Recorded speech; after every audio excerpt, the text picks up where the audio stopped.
ما تحصلهم عليه، وقال اعطوني مده وان شاء الله والليله بنعود اليك بعد المده وبنشوف الكذب من الصدق انه اوفى بكلامه، هو صادق والما اوفى هو كذاب.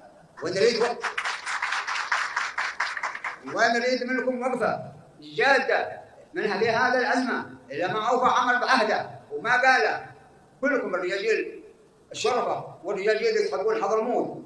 حضرموت ما عندها طريقه محبتها، ما يسوون حصار اهلها وابنائها، يفكون لهم العمل ما يحصرونهم.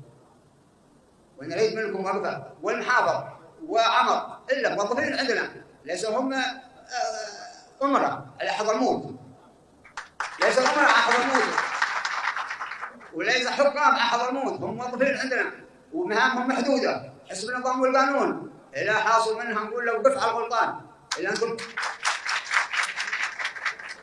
انه المحافظ وانه عمر نقول له وقف على حدك، انت مهامك محدوده، انت ليس امير على حضرموت، اتحكم ما تشاء عليه.